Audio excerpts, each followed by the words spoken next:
Bien, nouvelle interview avec Jacques Béziat, maître de conférence en sciences de l'éducation à l'université de Limoges. Et Jacques est intervenu aujourd'hui sur une recherche qu'il a entreprise à l'université et qui porte tout particulièrement sur les représentations des TIC et des TICE, des étudiants qui sont en phase de préparation au métier d'enseignement.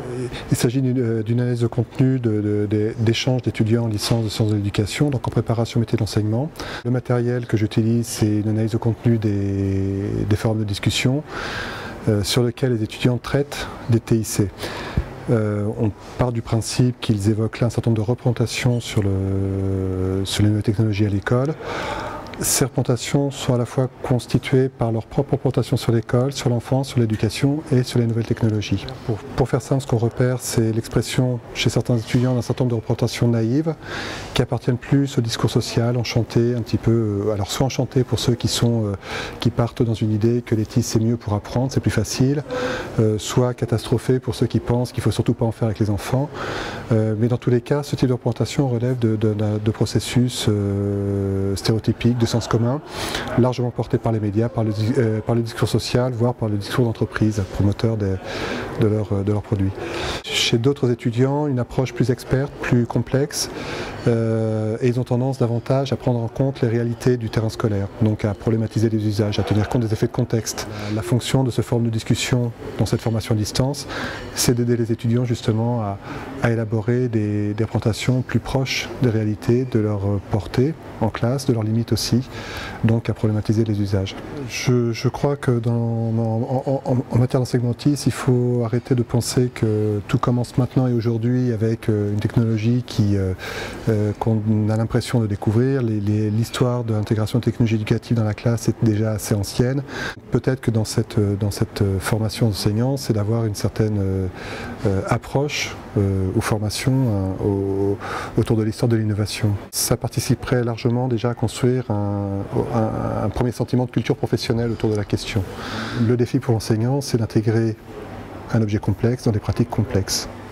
Et justement, est-ce que les enseignants se réfèrent à des dispositifs institutionnels qui existent déjà, tels le brevet informatique et Internet, ce que tu as évoqué au cours de ton intervention aujourd'hui, la problématique de cette certification? Mon travail ne parle pas directement de ce travail de certification, C2I pour les enseignants, B2I pour les élèves.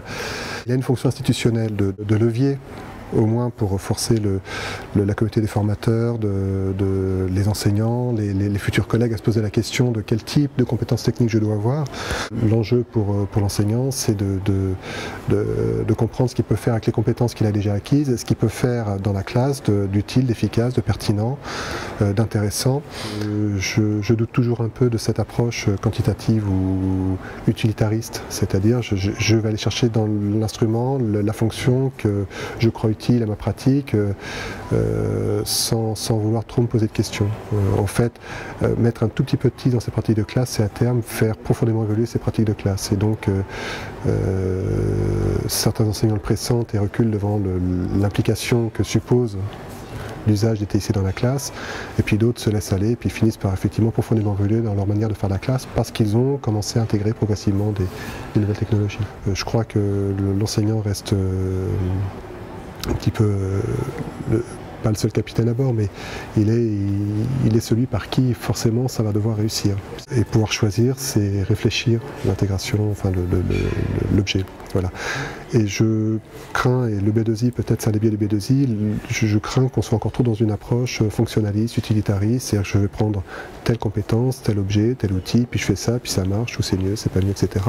Donc une approche trop simpliste.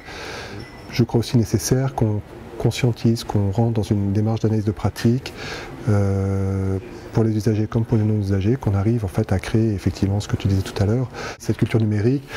Alors moi j'ai envie de dire culture professionnelle, avec le numérique, c'est-à-dire avec le numérique en choix. Voilà.